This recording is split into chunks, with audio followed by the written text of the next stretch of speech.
Hey everybody, it's Season 8 of Overwatch and it's time to do another tier list. We're 1 week into Season 8, MAUGA is still not available in Ranked, so right now I'm gonna go based off feelings of heroes that I feel are a little bit stronger than others, but the situation might change once MAUGA is released in Ranked. With this being said, I've been seeing like a ton of players trying out different team compositions. I've been seeing on a Brig dive, I've been seeing Brawl a lot, I've been seeing like a ton of combinations, but I made up my mind with some heroes that are clearly like stronger than others and some heroes that don't work that often, right? This might change in a week from now, like in 2 weeks. If this shifts way too much once MAUGA is released, then in Ranked, then I'm going to redo this. But at the moment, I'm going to just dive into this and more of a tier recrafting type of tier list right now based on how I feel in my games. Again, this is what is happening in my games and who I think can work for you in your games as well. And without further ado, let's get this started.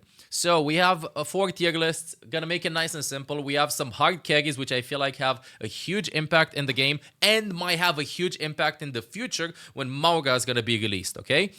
We have some heroes that are always good in my opinion. I don't get upsetty spaghetti if I have them in my team. We have some heroes that if I see in my team, meh, you know, like B tier, they're kind of like, fine. It's gonna be harder to win than if we'd have like S plus or 8 heroes.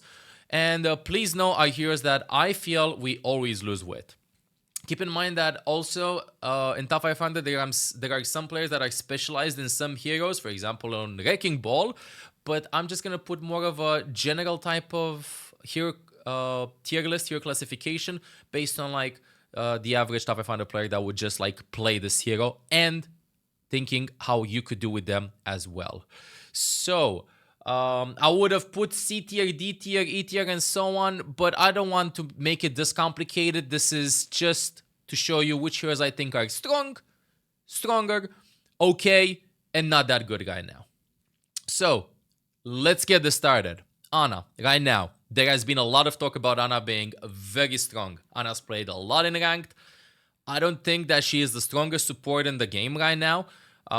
Team comp wise, okay, I think that she's incredibly good in Ranked and you can definitely get away with playing Ana Brig, but I do suspect that when MAUGA is going to be released, other supports will be favored for her because Ana is single target healing, but the anti-nade will be huge against MAUGA comps, so I'm going to put her in S+.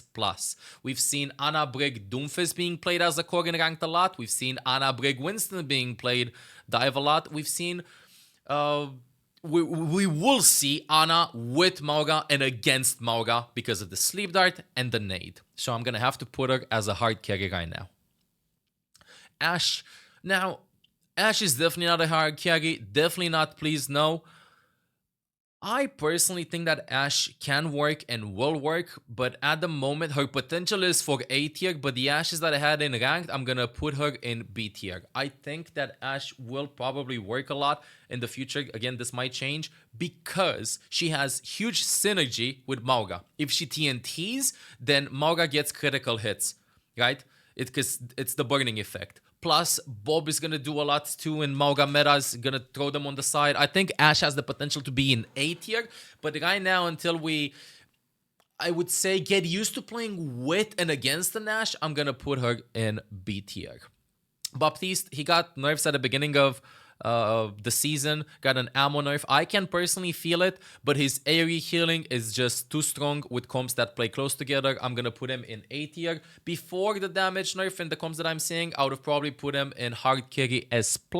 He's never a bad pick. I'm never upset spaghetti if I have a Bap in my team. So I'm gonna have to go with Baptiste. Bastion, surprisingly, has fallen a little bit into Season 8. I think that slowly but surely he will climb back up in the rankings. I think that he has the potential of being pretty strong, right?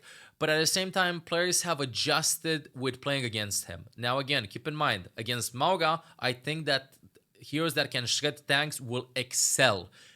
ASHE can kind of do damage to everybody, but I think that Bastion is good overall. I think that Bastion against MAUGA, you actually have a chance at killing him. And whenever I get a Bastion in my team, I feel like it's very easy to play around him. right? His ultimate is pretty strong. His neutral teamfight is pretty strong. You can do a lot of combos, especially with Baptiste. You can also nano him. He is okay. I think that he's better than ASHE right now. Let's go next into Brig. Brig, I am a little bit surprised with Brig, to be honest. I am seeing a lot, and I'm not joking, a lot of players picking Brig in comps in which I think that Brig on paper doesn't work that well. But the reason why we're seeing Brig being played is because of the huge Tracer buffs that we've had at the beginning of the season. What huge Tracer buff? The 0.5 extra damage. That means, I think I saw somebody in chat saying that that means that per clip she can get plus 20 extra damage if she lands a lot of shots. But I definitely saw a ton of Tracer carrying, and Brig synergizes super well with her because you can just pack her. And Brig synergizes super well in Brawl comps, so I'm looking at Baptiste and Bastion staying together, and Brig excels at protecting Ana. So I'm gonna have to put Brig A tier. Moving on, Cassidy. Now, I'm sorry, Cassidy mains. The only time when I can see Cassidy being played is if they have Doomfist. And if they have Doomfist, I don't think that the right choice is to go Cassidy. Please no. Please don't pick Cassidy. I think that Cassidy needs some help right now. Cassidy needs like a lot of help. The only potential again that I see is against Doomfist comps. When you just throw this, or against Ball, you just throw the magnetic grenade. I think he's just like consistent with damage, but you're better off utility wise by just picking ASHE with the TNT and the Bobby available and more range. So Cassidy, not that good. Now, the Doomfists in my team usually are F tier. Right? The Doomfists in the enemy team are usually hard carries. We all know how these games usually go, right? Like you just get dive nonstop on Doomfist, while your Doomfist doesn't do that much. This being said, though, I think that he synergizes super well against. Synergizes super well with Ana and Brig, which is a core comp that I'm seeing a lot being played. I'm seeing a lot of Doomfist being played, so I'm gonna have to put him in A tier. The reason why Doomfist is also in A tier is because he can actually survive against Bastion. Because instead of Doomfist, you usually play with a Winston, but then the enemies would go Bastion, so then you swap to Doomfist. So why not start with Doomfist at the beginning?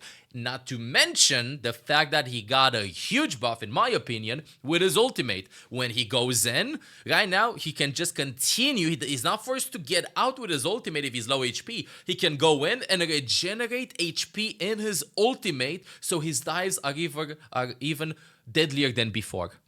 So I'm gonna have to put him in A tier. D.Va.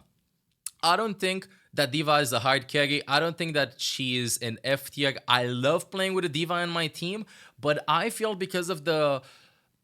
It's gonna sound a little bit weird, but I think that she doesn't do that much mobility-wise, and you can probably play around her because she cannot cover that much distance compared to Doomfist or Winston, or it doesn't do that much compared to tanks that stay together like Sigma or even Ramatra. So I'm gonna have to put D.Va in B tier. She is still okay, but only if you have the right elements aligned in front of you. So if, for example, if you're playing D.Va against Ana and ASHE, but if you're playing against heroes that you cannot use defense matrix for, you're not actively looking for things to eat, and you think that you're gonna eat them, you're better off not playing D.Va right now.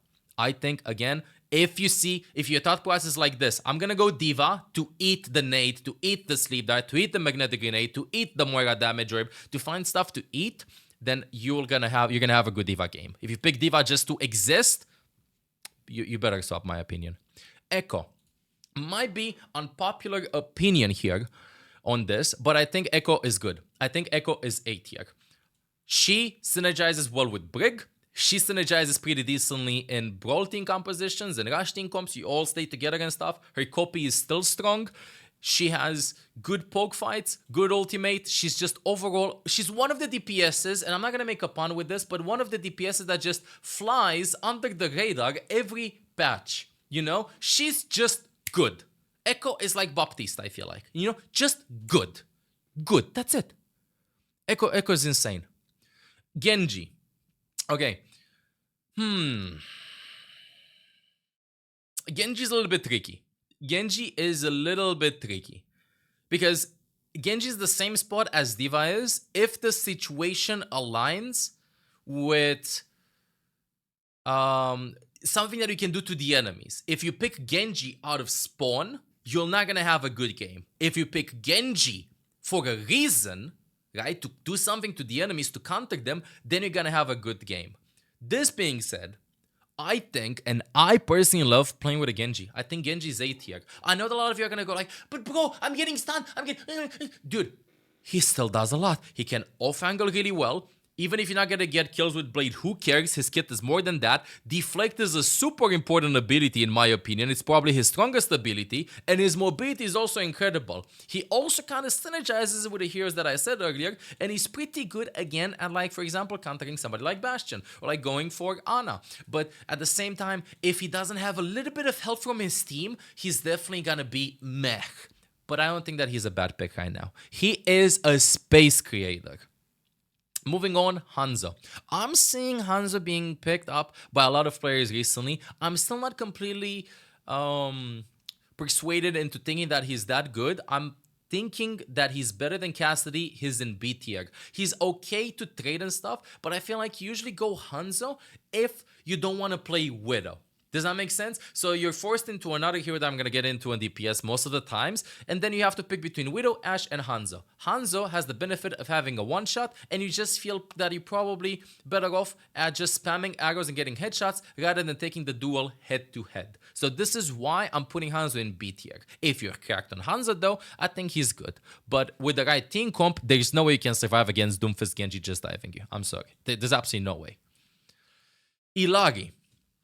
This is painful for me to say. This is absolutely painful for me to say, and I think that Blizzard definitely overdid this. Please no.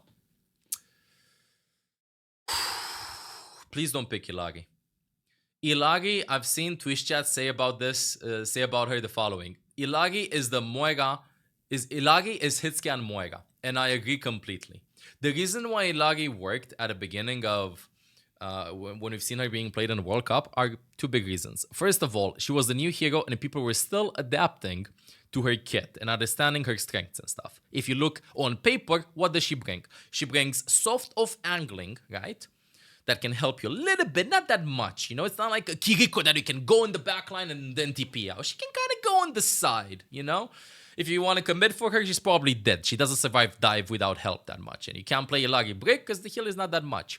So people are still adapting to her kit because she only does damage, she does healing, and her ultimate does slow and then a big explosion, right? Okay, perfect. But with time, when you see Sigma being played, when you see heroes that can disengage from the ultimate, cleanse the ultimate, deny the ultimate, run away from the ultimate, all you remain with ILLARI is damage. That's all she brings. Damage, and even the pylon got nerfed with the healing, right? I'm not saying that ILLARI overall is she is very weak team-wise because she doesn't bring that much to the table. Can you have insane ILLARI games? Yes, you can. But you will have them rarely because she got nerfed. That's the second point.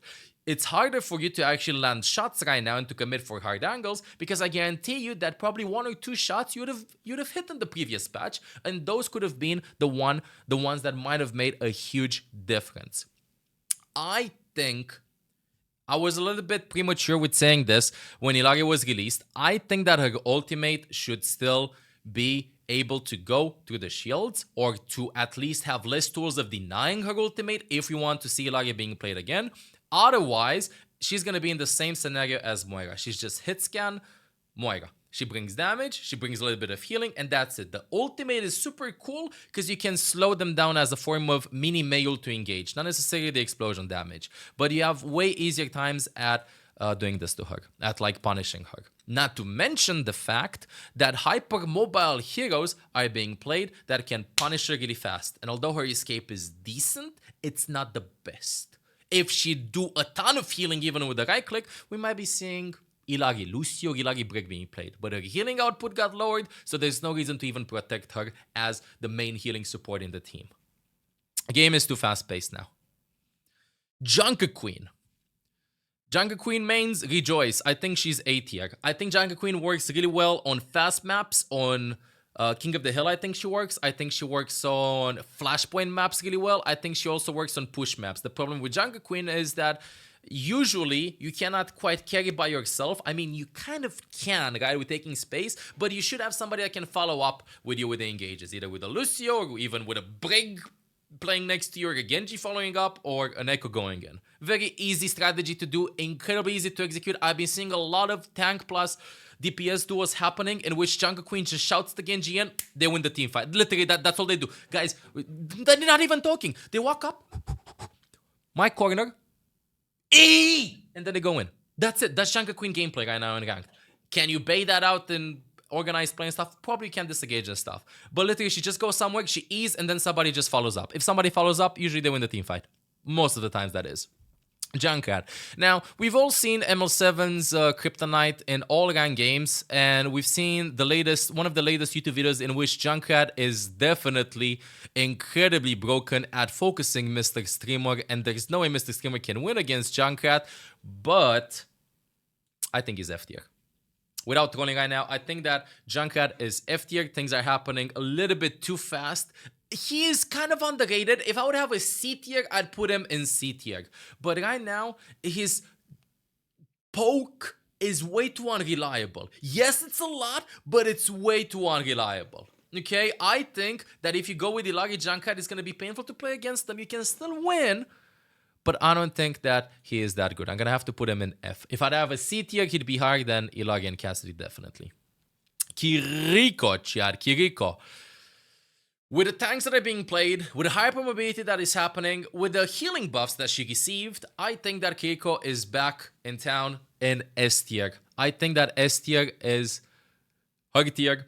She is very good. She works in a lot of team comps. The only downside that she has overall, and she's gonna have in MAUGA metas, is going to be the fact that she cannot AoE heal. Her ultimate is good though. Her poke is good. Suzu's amazing. You heal 110 negative effects and 80 non-negative effects. Like, bro, that is a lot. Easier to heal with your food now. I don't know, remember if I said if you can escape or not. You can clutch team fights. You're good. The only big problem that she has is the fact that she cannot AoE sustain. But that problem is covered by the other support that can heal the chip damage that happens before team fights. Talking about chip damage that happens before team fights, I think that, again, this is in my games, okay? This is in my experience. I think that Lucio is A tier. We are slowly but surely entering everybody stay together, 3 to 1, let's go for them. I think that Lucio is A tier. He will be probably picked just to encourage, to hard engage into them, okay? I think that he is still good. He is probably going to fight with Brig for the second support spot in the roster, in the support lineups. I think that Lucio works.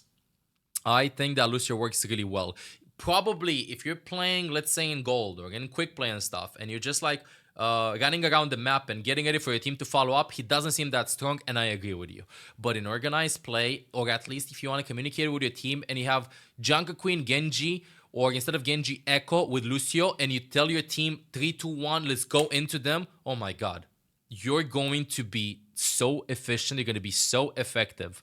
If you want a solo carry hero, and you just want to play Lucio by yourself and try to climb, then he's meh depending on your skill tier. But in GM lobbies, I love when they have a Lucio and when I have a Lucio in my team. It opens up so many possibilities. Otherwise, he's just like somewhere over here. LIFEWEAVER. Okay, LIFEWEAVER. I want a LIFEWEAVER meta to happen, but until his 3 does more, or he has the possibility of AoE healing with his healing, I'm gonna have to put him in F tier. It's not, and hear me out, this is not because I think he's weak. I think his numbers are pretty strong. The problem that I have is the fact that teammates usually give up. I'm not joking. I think that teammates just give up. They don't want to give him a chance. It's been, what, 6 months or more since his release, and nobody wants to give him a chance. If you lose a game with LIFEWEAVER in your team, it's LIFEWEAVER's fault. If you lose 2 games, it's LIFEWEAVER's fault. And it's not even the fact that it's his fault if you look at it objectively. It's just that I feel like he's very easy to blame. Very easy to blame a bad pull. Ah, dude, you pulled me 0.25 seconds faster. Ah, you're trolling. Dude, no, I think he is still really good. I think that eventually somebody will be able to cook a team comp with him in which everybody's just gonna copy and we're gonna see how broken he actually is. But until then, If you get a LifeWeaver, I feel like people are just going to be like, please no in GM lobbies. Please no. I love playing with him. You know what it means when you have a LifeWeaver in your team and how you can make him work? Have high damage heroes. Do not play for utility, play for high damage heroes. Play with 2 DPSs that do damage. Play with even Soldier Cassidy. Don't play with SYMMETRA LifeWeaver. You're not gonna have a good time. You need somebody that does rather than and then you wait and then boosh. You don't need heroes that do burst damage. He's super good at helping you survive dives, but you need more damage. So for example, if I'd have a LifeWeaver in my team, I don't like playing LifeWeaver Ana. I don't like playing LifeWeaver Ana. The damage is too little. I like playing LifeWeaver Kiriko with me going full Kiriko mode. LifeWeaver Baptiste with me not even focusing on healing and just doing damage. LifeWeaver ILLARI can work. LifeWeaver ZENYATTA maybe to a certain extent if you can survive the dives depending on what the enemies have. He has potential. So please keep on testing him. Please keep on testing him. I'm going to put him over here though. I don't see him being played in the future metas though. Now, MAUGA. I would have made another tier list to be incredibly dramatic with this, but I think that he's somewhere, yeah, you can't even see him in the website. He is, I'm gonna put him first, like, there's no way. I'm sorry, there's no way. He is ridiculous. He's the most broken hero in the game right now by far. And you're not gonna go like, now, you see, Mr. Streamer, you are a little bit biased. And I'm gonna tell you, shut up. Like, bro, his numbers are strong. And it's not gonna be, it's not because he does a lot against supports and DPSs and you're gonna go like, I'm gonna be a little bit biased. But I wanna see you, the tank mains, play any other tank other than MAUGA against MAUGA. I wanna see what's gonna happen. Because if you get close to him, he's gonna be like, and you're dead. That's it. I wanna see what's gonna happen. So, I think that we're gonna be entering a MAUGA meta. Definitely. I think that he's gonna be the brawl tank. Unless they nerf him before he's available in ranked or before a tournament is happening, right? I think he's going to be very strong. Again, we might revisit this tier list if changes will happen soon, but at the moment, just theory crafting, I think that he is definitely the strongest hero in the game. Moving on to Mei.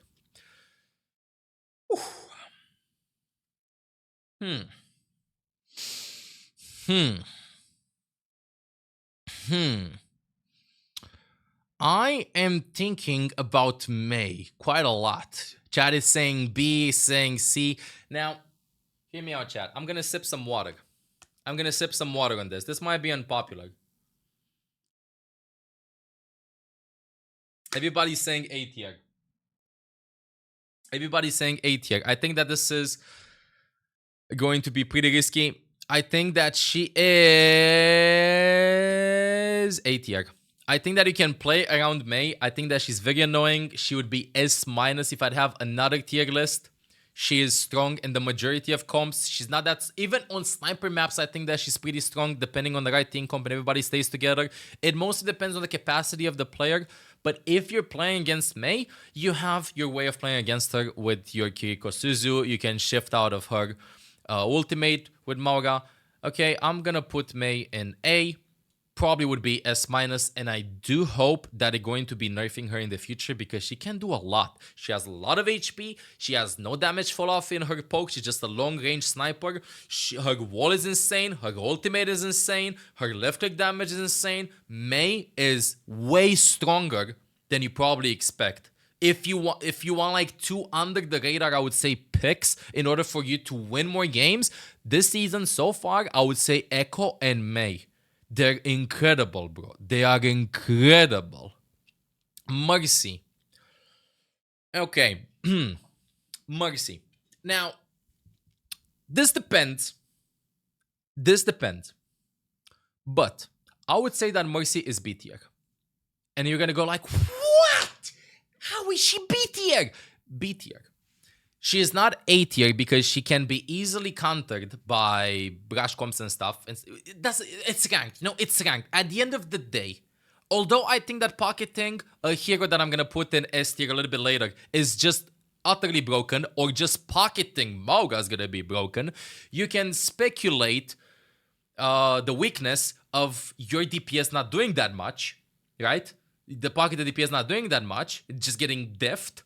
Or if you play with MAUGA, you're just gonna rush them and they're gonna catch you. So I'm gonna have to put her in B tier right now. Just that the meta doesn't encourage pocketing a DPS that much. I feel like it encourages everybody just stacking together. And Mercy's strength is, in my opinion, it has always been the fact that she always pairs up with somebody on the side. She still works really well with pairing up with somebody on the side. But I definitely feel like in some games, you're better off just going Brig and just staying with your team. Okay, MOIRA. With how much damage is happening in the game right now, how much the trash damage, I would say chip damage, not trash damage, is happening in the game. I personally, when I have a support in my team that's playing MOIRA, I love playing with a MOIRA.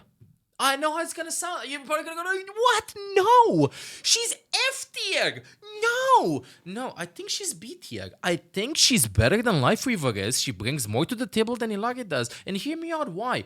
If I want to do damage, right? If I want to play ILLARI, for example, if I want to play more of a DPS-oriented style, she can cover my team's healing. And there's a lot of damage happening right now in the game, and she pumps a lot of healing. If I feel like they play with a flanker, or let's say they play with Genji, then MOIRA's just gonna on the side. If she wants to go in the backline and TikTok and turn around teamfights with Coalescence, then she can do that too. I think that a lot of people are underestimating MOIRA in ranked. I love playing with her, and not to mention the fact that she is one of the supports that is very hard to focus. She's one of the supports that's very, very hard to focus. You will not dive a MOIRA. MOIRA will not die from Bastion. MAUGA shouldn't catch a MOIRA. Plus, MOIRA synergizes very well with MAUGA. KIRIKO plus MOIRA is unkillable. Like, she is very underrated in my opinion. ORISA.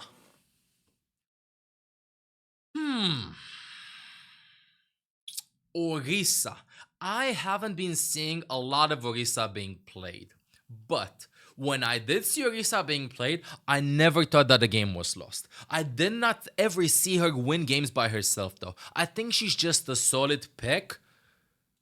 She's definitely not as strong as she was before. I'm gonna put her in B tier. She is okay. That's it.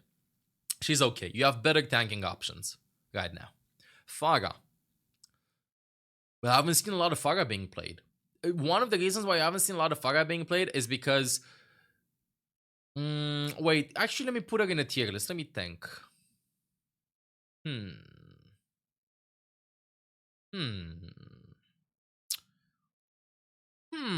It's just pretty tricky.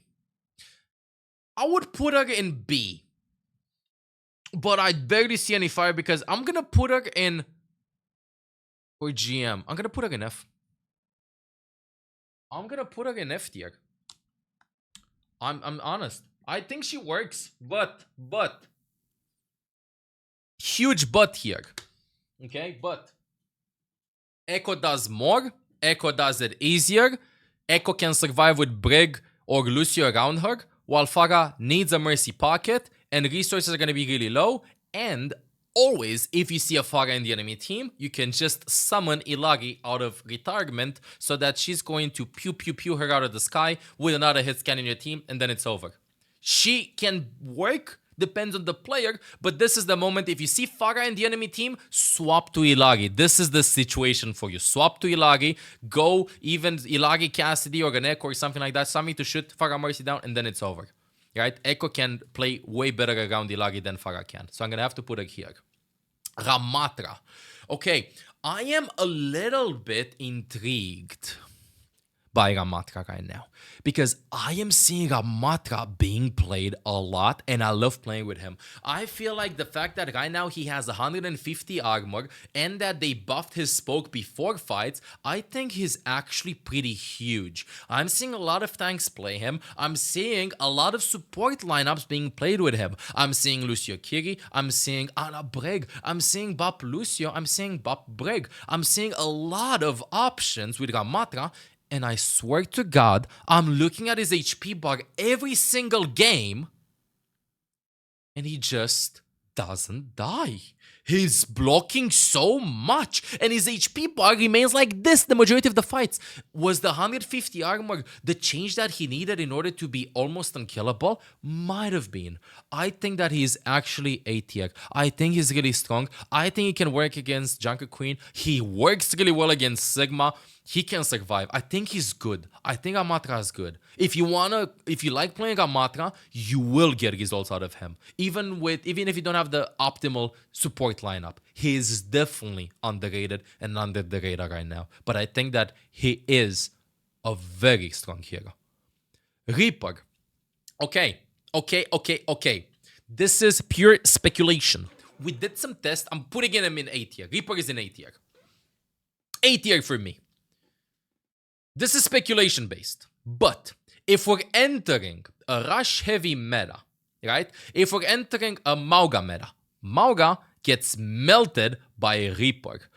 MAUGA synergizes really well with Reaper. Their lifesteal stacks. He has his own lifesteal. MAUGA's E gives him lifesteal. It stacks. Include this with Kitsune Rush. Include this with Suzu enabling Reaper. Include this with Nade or with Nano. And Reaper is just gonna shred.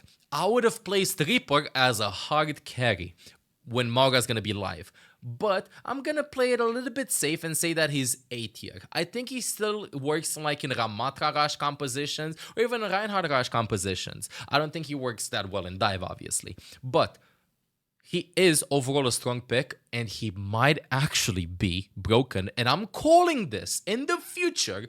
I think that they will definitely cap his lifesteal. There is no reason in the game for damage boost to be capped while lifestealing to not be capped.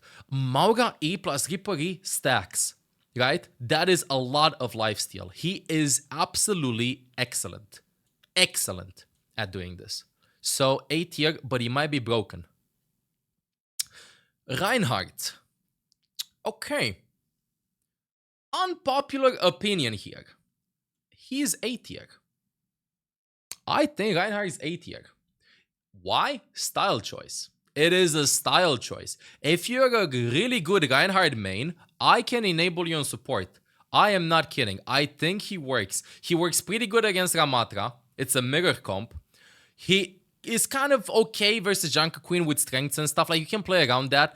You can play Rush against dive comps. It might be because I'm playing in EU, right? And on the EU leaderboard, we have a lot of REINHARDT mains that make him work. I can make him work with Ana. I can make him work with BAP. There are a lot of REINHARDT mains in EU. I think that REINHARDT is still A. I never think, this is what going through my head, it can be Rein mains, it can be non-Rein mains. I never think that the game is lost if I have a REINHARDT in my team.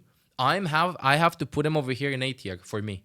I think he's fine. He also can't deny MAUGA self-heal. He has more potential. Is it that his skill ceiling, increased? Oh, yes, it did. He is harder to play right now than he was before. But with smart shield management and thinking of what you should block, when you should block, how you should play, how you should pin for space, and playing him differently than you did a couple of patches ago, or like in Overwatch 1, trust me, you might be surprised with how many results you can get. Are you fighting an uphill battle with him though most of the times? Yes, you are. I think that you're better off at playing Junker Queen and RAMATTRA, but I still think that he is a little bit better than ORISA whenever I play with him. ROADHOG. Oof. ROADHOG, after his rework, A tier. What? What are you talking about? This is ranked. I love playing with a hog. I am not kidding. I personally love playing with a hog in Grandmaster. I am doing the walk the hog strategy, which means every piece of utility that I have, I throw it in my ROADHOG. He's not gonna die. He's gonna do damage. He's gonna protect me. He's there for me. Walk the hog. I feel like a lot of people are still underestimating his rework, don't want to invest a lot of time because they get a little bit stunned and stuff. They get Overwatch 1 flashbacks and they just give up on him. The problem that Hog has is the fact that he cannot engage. The strength that Hog has is that he can control. You pick a space, mine. That is ROADHOG right now. You cannot walk past him. You cannot ignore him. I'm going to have to put him here. I think that ROADHOG is amazing. I think ROADHOG is good. He can work with a lot of supports. And even if you don't want to invest resources in him, he is self-sufficient because for whatever reason, he heals almost more than a support. Oh well. And another thing, good Roadhogs that I have seen save their vape, their healing, for important moments. Okay? I cannot stress this. You cannot complain that Roadhog is weak if all you do is somebody just looks at you and you go like and then you die. No, dude. You know what I see whenever I see Roadhog? You know what I see when I see Roadhog? When I see a good Roadhog, he's like, they throw something at me. Oh my god, instantly I'm vaping. They save it for the important moments, but a lot of hogs just go like, ooh, I'm gonna heal. That's not how he's supposed to be played. That's how I play him. Okay, because it also gives you damage reduction. Okay, Sigma. This might change based on how strong MAUGA is.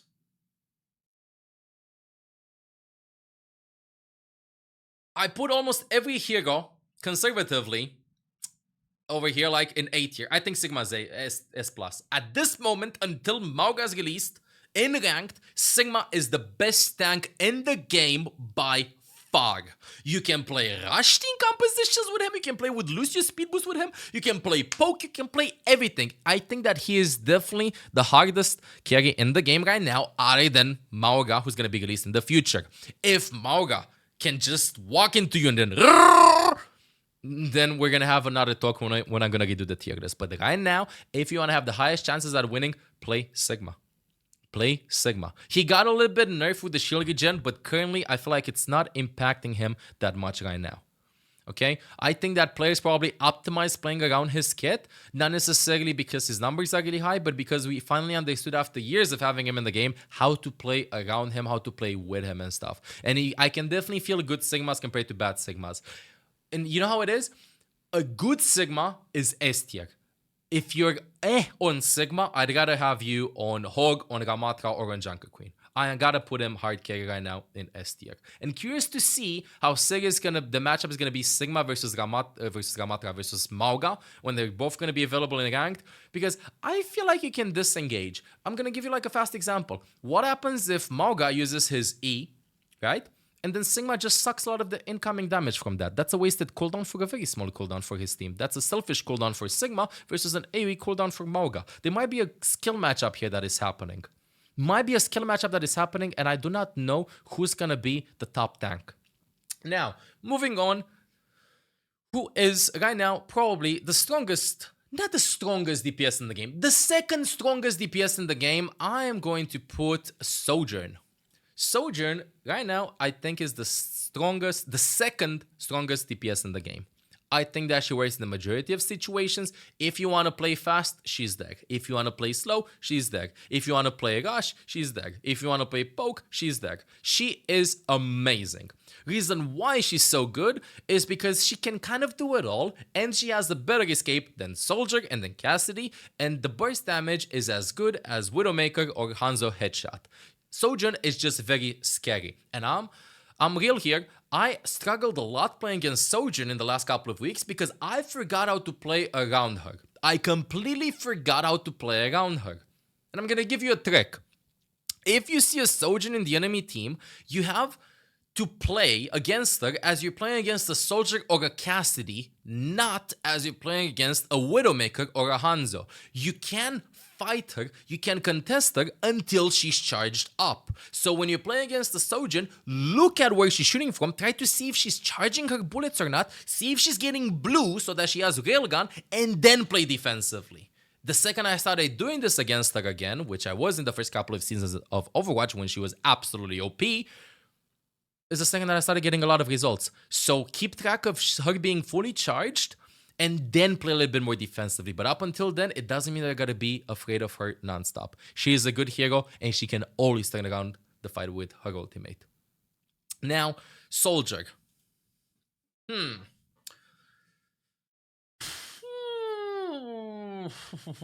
Soldier. Mech. I'm putting him in mech. I think he's A-. He's pretty much mech though. I'd rather have all the other heroes. Soldier is super good at going behind you and contesting you, but the problem is that sometimes the range might be a little bit too much. The time for him to set up might be a little bit too much.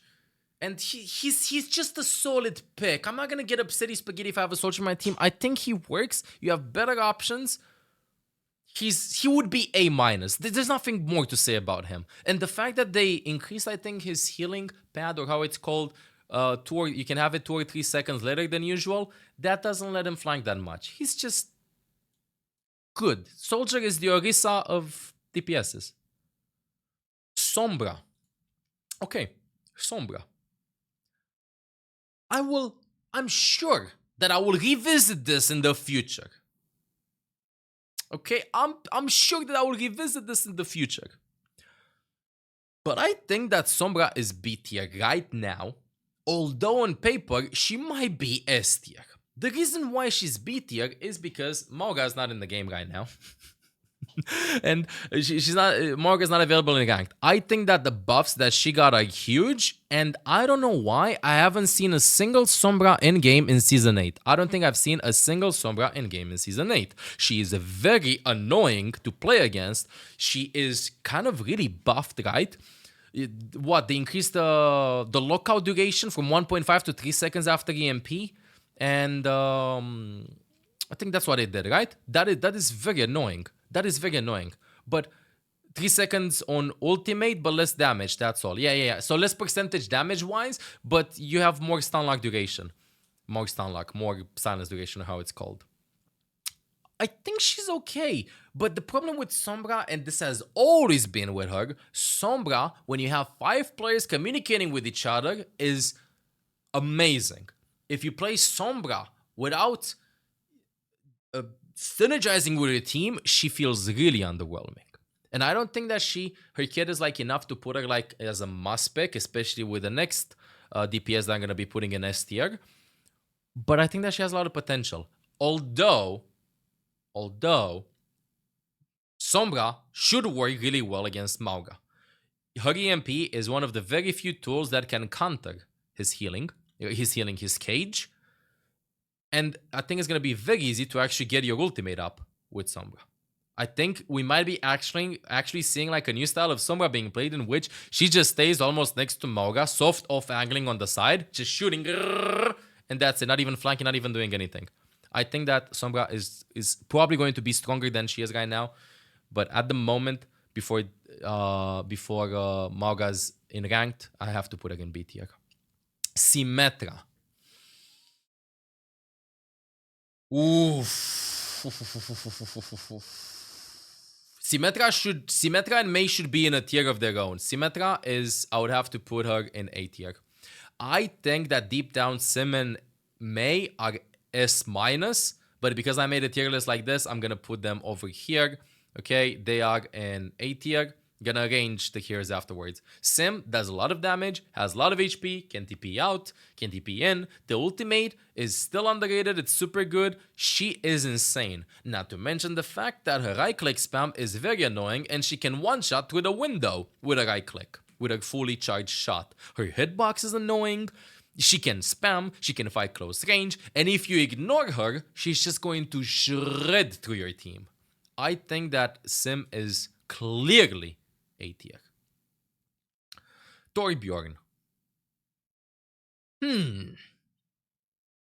TORBJORN got buffed, kind of. Right? He has more HP in his overload. I'm not seeing him being played that much. Would I have a TORBJORN right now? You know, TORBJORN is my best DPS hero by far, and because of this, I'm going to be putting him in F tier. I haven't seen TORBJORN being played that much, right? I haven't seen TORBJORN being played that much, and TORBJORN is in the same situation as Sombra is. I think that they are good. I think that they're really good, and they're waiting for the perfect storm to come in to the game and just set things up for them to become meta. I think that MAUGA Cage plus TORBJORN ult is amazing. I think that TORBJORN can survive against dive pretty easily if we're gonna have like a dive meta and stuff. His E makes him very tanky from 75 extra HP I think to 100. His shotgun is going to be incredible at melting MAUGA and stuff. But until these situations line up, I'm not saying that we're gonna see a hard TORBJORN meta, no way. But him shooting up into becoming a solid pick, we might see him actually not be a suboptimal pick in the majority of team compositions. And now, for the best DPS in the game currently, it's Tracer. Tracer's buffs, which are the following: 0.5 extra damage per bullet, made her incredibly strong. Tracer just rolls through you. She does a lot. The thing with Tracer in GM lobbies is the fact that she gets her pulse bomb really fast. She doesn't need a lot of free pulse bombs most of the time. She can just force point by herself. It's super easy to understand who should push point in Overwatch 2. In Overwatch 1, it was a little bit easier to deduce who should be the payload pusher. In Overwatch 2, with only 5 players on the team, you have like a lot of players that want to take space. Tracer is, I think, probably the only DPS in the game in which, not necessarily the only DPS in the game, but in the majority of cases, a DPS that wants to force payload. Tracer forcing payload is awesome, and she can join the fight really fast. Now, before you go like, but Mr. Streamer, do you have any idea what you're talking about? Bro, I'm not kidding. Play Tracer in quick play and you will feel the damage difference. Even if you're not the best at Tracer, you will feel the damage difference. Easier to secure kills, easier to do damage, means you're gonna have more pulse bombs, means you're gonna eventually land a pulse bomb onto somebody. I think that Tracer is out of this world strong, by far the strongest DPS here right now. And even if you're gonna have a rush meta, I think that Tracer still might be played in a rush meta. In a MAUGA meta, I think Tracer will still be played. Widowmaker. Widow's... yeah. Widowmaker is tricky. Widowmaker is tricky. Chad is saying B tier.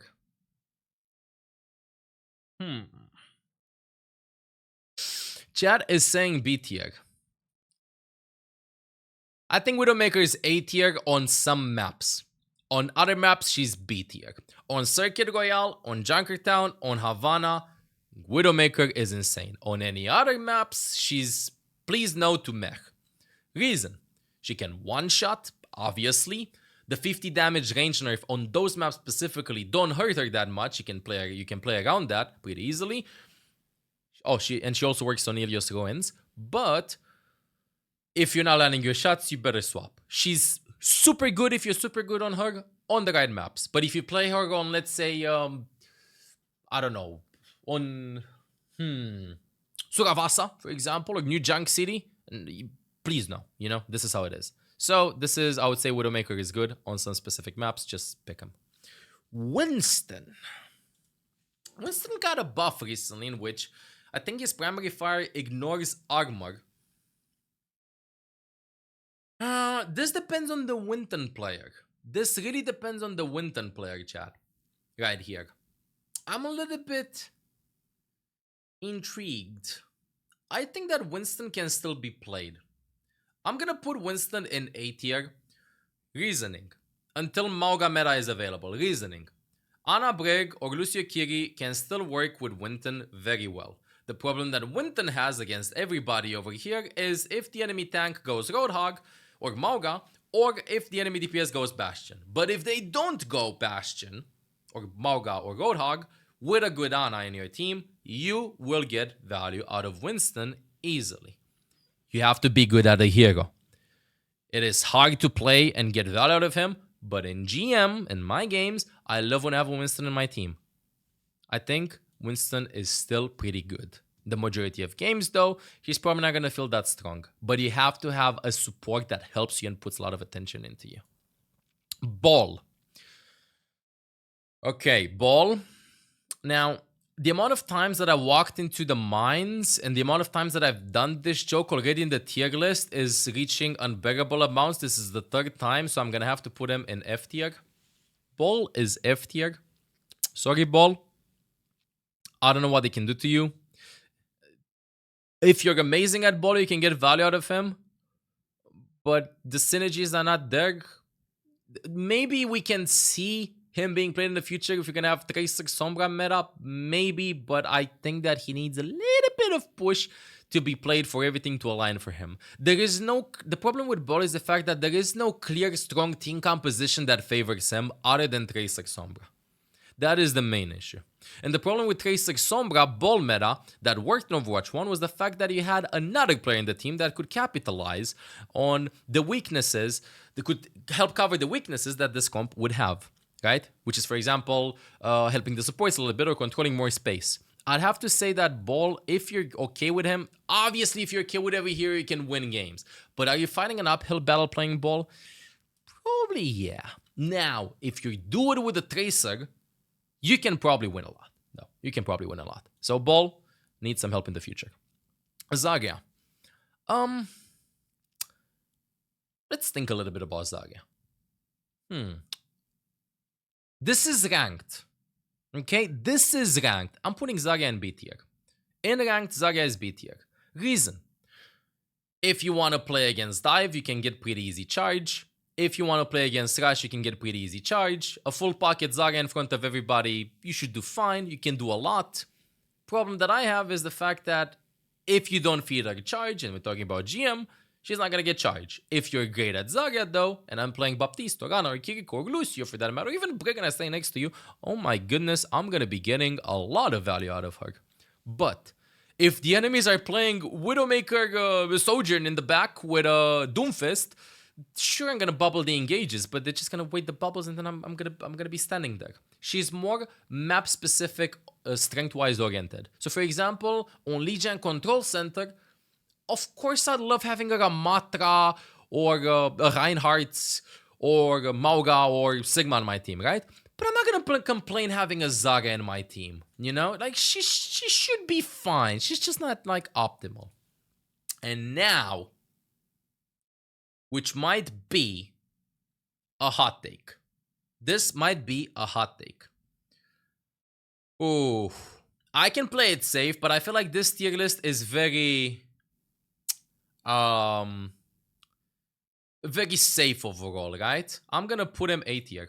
I'm seeing a lot of ZENYATTA being played in games in which the Discord orb, they just melt tanks. And the reason how they do it is they do not Discord instantly. They wait for the tank to walk in, and then they apply it once they're at the point of no return. I'm putting him in A tier also because I feel like you can play spam versus Sigma very easily in ranked.